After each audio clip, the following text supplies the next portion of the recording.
Editorial spreads are big, bold, and beautiful. If you ever wanted to see wonderful examples of type hierarchy and blocking of elements, take a look at your local magazine rack. Their use of white space to their big, bold photography, editorial design principles can easily be adapted into digital designs and websites, so learning the art of editorial layout design is essential for any aspiring designer. Today I'm going to be in InDesign to create an editorial spread for a client. I wanted to show you the process of blocking an action in a little more detail, and showing you an editorial design is a great way to show you that. So let's get started. You will notice I'm using the grid system, and when I start to think about this layout, it helps guide me toward places I can put content. Content placement is not random. There's a rhyme and a reason for each placement. In this layout, I will have 3 columns of information, each with its own photo and title line. The amount of content will be about this length. I place filler text in the columns so I can play around with spacing to see how much room that text will take up in the overall design.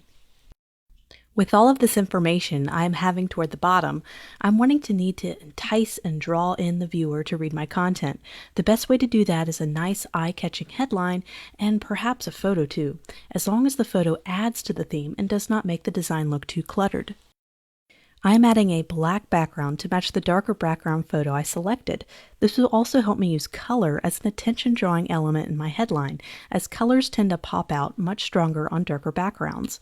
This does mean I need to switch my body copy from black to white text to add enough readability and contrast to that typography and type.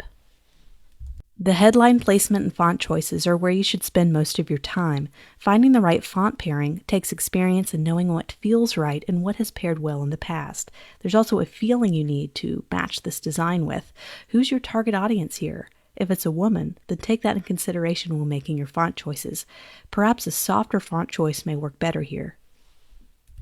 When you have large blocks of information, it can help to have a headline or a photo to help the viewer know what type of information is being contained in that long block of copy.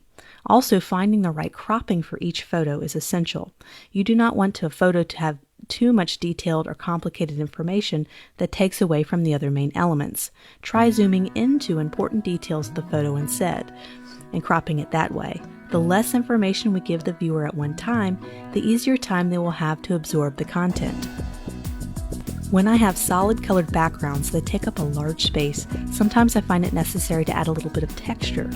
This can add a richness and complexity to the design, but be careful not to overpower with a texture, as it can be easily done. If you're seeking a flat, super clean design, texture may not be needed. It all depends on the desired effect and feeling that you're going for. Headlines that are longer can use dividers or bars to help the eye further break down the wording. In this case, I'm using a thin bar and a graphic element toward the top to do just that. Finding ways to make an editorial layout impactful and enticing is your main job as a designer, no matter how much information you have on there. In this case, I'm making a 2-tone spread with a high contrast black and white side.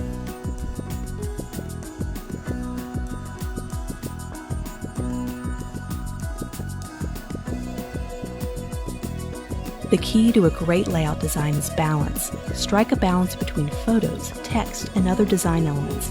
Blocking out your design ahead of time can help you manage all of this.